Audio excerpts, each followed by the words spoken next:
Yo, welcome sa Timan, tara na at pakinggan. House and apartment ideas dito mo matatagpuan. From budget-friendly builds to food trip na solid. Swabe ang content, every vlog ay malupit. Yo, loft house, tiny home tips para makatipid. Pati adventure rides sa vlog ay sumasabit. Food spots, good vibes, kwela bawat frame. Sa Timan channel, iba ang dating, legit ang game. Halina't samahan kami sa aming adventure. Mga ideas na sure ball pang future. Like and subscribe, mga ka-budget meal. Sa Timan fam, good vibes ang feel.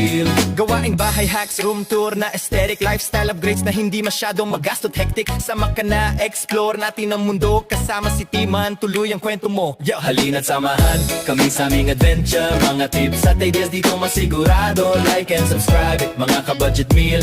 Timan ang tahanan ng content na real. Halina't samahan. Halina't samahan.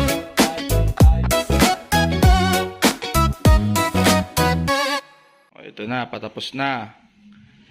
Ayun ang mga tagalinis natin. Ayun ang mason. Ayun ang palitada ng mason, no? Oh, pambira. Linis mode.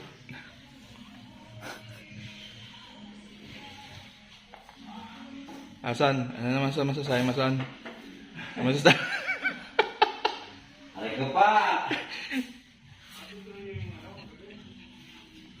Yan, dito tayo sa kapila. Pakita natin. Ayan. Ayan, malinis na. Tapos yung CR, mga budget meal ay nandito. Ayan na siya.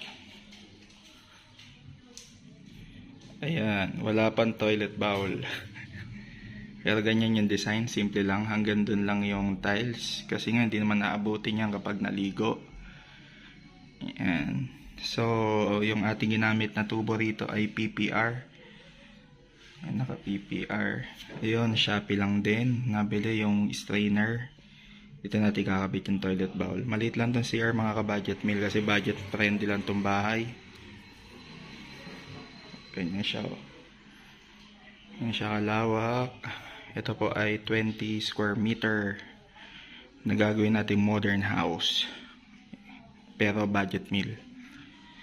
Ayan yung pinto natin, steel door para safety. Pero to, jealousy lang, lalagyan natin ng grills para at least, di ba, nandun pa rin yung safety. Pero mas maganda talaga yung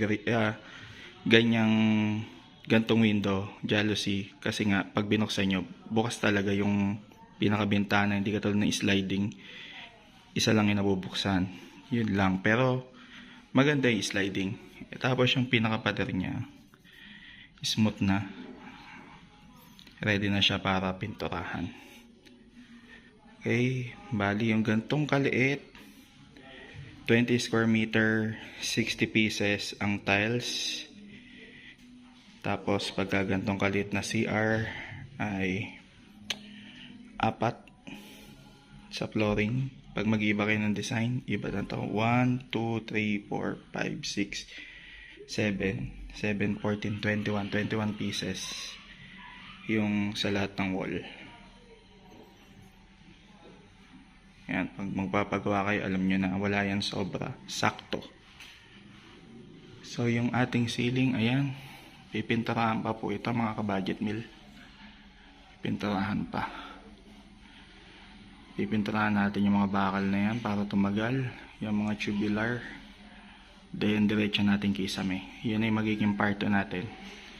Tapos, dito po flooringan natin. At magwawall tayo para safety. Ito yung back area. Makalat pa. Kaya kami naglilinis-linis. Pagtapos magtrabaho, linis. Para hindi masakit sa mata mga ka-budget meal. Ganun tayo. Ganun ang ating serbisyo. So paano? See you sa next vlog, part 3.